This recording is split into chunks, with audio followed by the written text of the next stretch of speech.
friends, welcome to Madras சமையல். இன்னைக்கு நம்ம மெட்ராஸ் சமையல்ல நம்ம ஊர் ஸ்பெஷல் சாம்பார் எப்படி பண்றதுன்னு பார்க்கலாம்.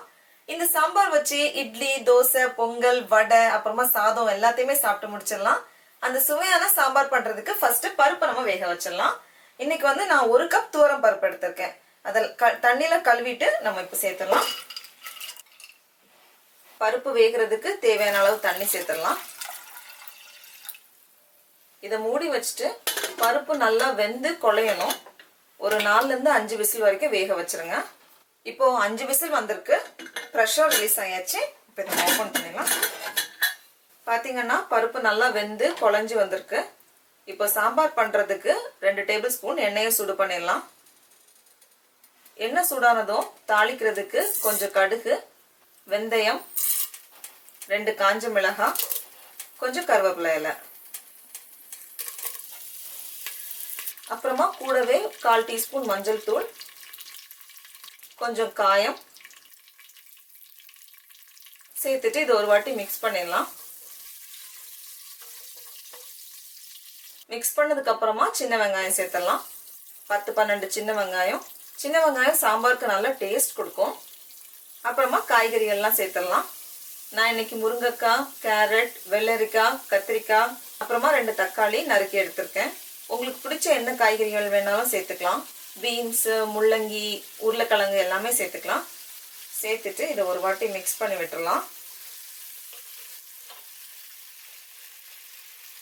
இப்போ நம்ம சாம்பார் பவுடர் சேர்த்துடலாம்.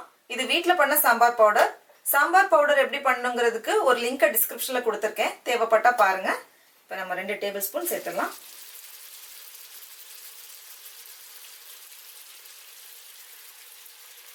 கூடவே 1 டீஸ்பூன் மிளகாய் தூள் சேர்த்துட்டு இதை ஒரு வாட்டி இந்த காய்கறிகளோட நல்லா மிக்ஸ் பண்ணி விட்டுறலாம்.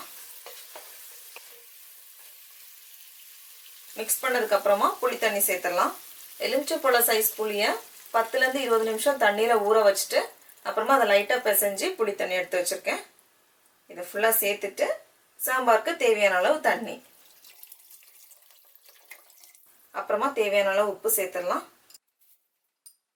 சேர்த்துட்டு இதை ஒரு வாட்டி மிக்ஸ் பண்ணிட்டு இதை மூடி வச்சு காய்கறிகள்லாம் 80% வேகிறது வரைக்கும் நம்ம வேக வச்சிடலாம். இப்போ காய்கறிகள்லாம் 80% வெந்தாச்சு. இப்போ இதுல நம்ம வேக வச்சிருக்க துவரம் பருப்பையும் சேர்த்துடலாம்.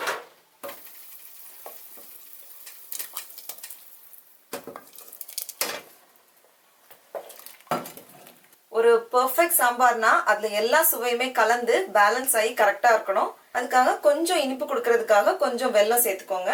இது சாம்பார் இன்னும் நல்லா டேஸ்டா இருக்கும். கொஞ்சமா சேர்த்துடலாம்.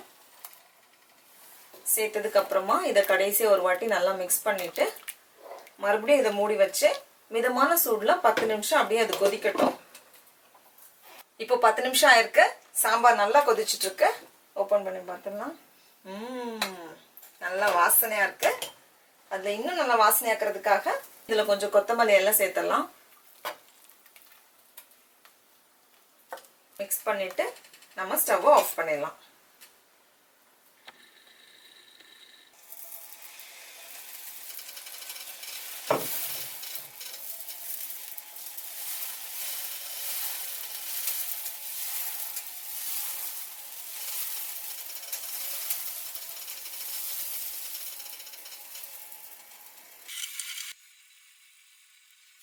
இப்ப நம்மளோட சுவையான சாம்பாரும் அட்டகாசமான தோசையும் தயாராயிடுச்சு. உங்களுக்கு இந்த வீடியோ பிடிச்சிருந்துச்சுன்னா மெட்ராஸ் சமையலுக்கு சப்ஸ்கிரைப் பண்ணுங்க. நாவின் சுவை அரும்புகள் மலரட்டும்.